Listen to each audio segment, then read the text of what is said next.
Bismillah. Assalamualaikum warahmatullahi wabarakatuh. Alhamdulillahi ala ihsanih wa syukrun lahu ala taufiqihi wa amtinanih wa asyhadu an la ilaha illallah wahdahu la syarika lahu at-ta'zimu lisya'nih wa asyhadu anna Muhammadan abduhu wa rasuluhu ad-da'i ila ridwanih. Salawatullahi wa salamuhu alaihi wa ala alihi wa sahbihi wa man sara ala nahjihi wa istanna bi sunnatihi ila yaumil liqa'i, amma ba'd. Segala puji bagi Allah, Rabb semesta alam, yang telah memberikan berbagai nikmat kepada kita semua sehingga kita masih bisa menunaikan ibadah kepadanya dengan rasa aman dan tenang. Salawat serta salam semoga tercurah limpah kepada Nabi kita Nabi Muhammad SAW, kepada keluarganya, para sahabatnya, serta para pengikutnya. Semoga kita termasuk orang-orang yang diberikan syafaatnya di akhirat kelak oleh Allah Subhanahu wa taala. Para jamaah dan para pendengar, semoga Allah Subhanahu wa taala merahmati kita semua. Allah Subhanahu wa taala memerintahkan kita agar selalu bersyukur atas nikmat yang Allah Subhanahu wa taala berikan kepada kita semua dan atas apa yang kita hadapi. Baik dalam keadaan senang maupun sedih, baik dalam keadaan sehat maupun sakit. Kita harus selalu bersyukur kepada Allah Subhanahu wa taala. Dengan cara kita harus meyakini bahwasannya kita di dunia ini akan diuji oleh Allah Subhanahu wa taala.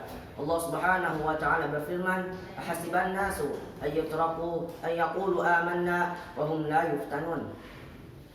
Apakah manusia mengira bahwasannya mereka akan ditinggalkan begitu saja setelah mereka mengucapkan kami beriman kepada Allah Subhanahu wa taala dan mereka tidak diuji? Walaqad fatanna alladziina min qablihim fala ya'lamanna Allahu alladziina shadaqu wa la ya'lamanna al-kadzibin.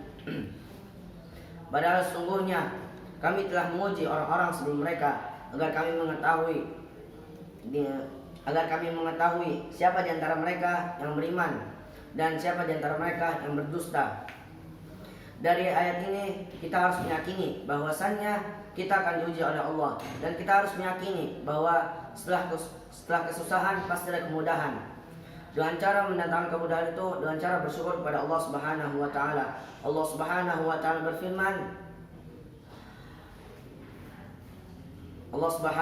taala berfirman, dalam kitabnya, la in syakartum la azidannakum wa la in kafartum inna adabi lasyadid. Barang siapa yang bersyukur atas nikmatku, niscaya akan aku tambahkan nikmatku padanya. Dan barang siapa yang kufur atas nikmatku, ketahuilah azabku yang sangat pedih. Quran surat Ibrahim.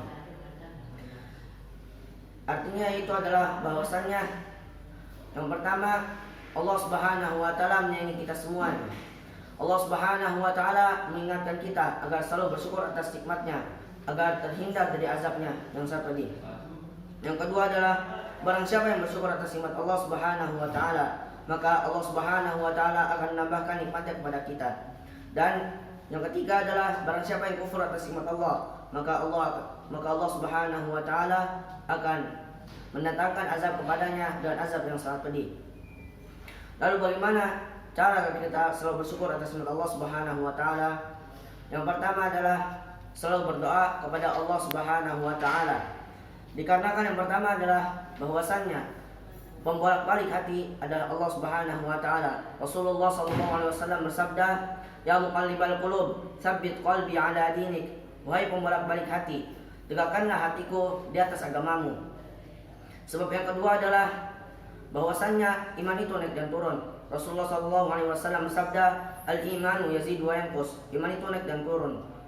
Sehingga kita dianjurkan berdoa kepada Allah Subhanahu wa taala agar terkonsistenkan dengan iman kita. Yang kedua adalah selalu melihat orang yang berada di bawah kita dalam urusan dunia. Rasulullah sallallahu alaihi wasallam bersabda, "Unzuru ila man huwa asfala minkum wa la tanzuru ila man huwa fawqakum, fa huwa ajdar alla tazdaru ni'matallahi 'alaikum." Yang artinya, lihatlah orang yang berada di bawah kalian dan janganlah kalian melihat orang yang berada di atas kalian, karena dengan begitu itu lebih baik bagi kalian agar kalian menjadi orang-orang yang bersyukur atas nikmat Allah Subhanahu wa taala. Yang ketiga adalah dengan menjauhi bergaul dengan orang-orang yang berada di atas kita dalam urusan duniawi. Karena jika kita bergaul dengan orang-orang yang berada di sekitar, maka kita akan kufur atas nikmat Allah Subhanahu wa taala. Kita akan mengadu kepada Allah Subhanahu wa taala, ya Allah, mengapa Engkau memberikan kepadaku begini dan begini, sehingga kita menjadi orang yang kufur atas nikmat Allah Subhanahu wa taala.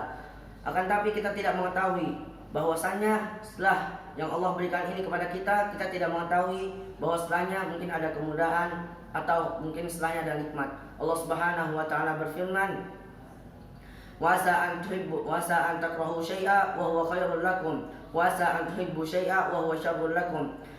Mungkin kalian mengira bahwasanya itu buruk bagi kalian, akan tapi di mata Allah itu baik bagi kalian. Dan mungkin kalian mengira bahwasanya itu baik bagi kalian, akan tapi di mata Allah itu buruk bagi kalian. Karena kita tidak mengetahui apa yang akan terjadi setelahnya. Allah Subhanahu wa taala berfirman, "Wallahu ya'lamu wa antum la ta'lamun." Sungguh Allah Maha mengetahui dan kalian tidak mengetahui. Sekian dari saya. Wassalamualaikum warahmatullahi wabarakatuh.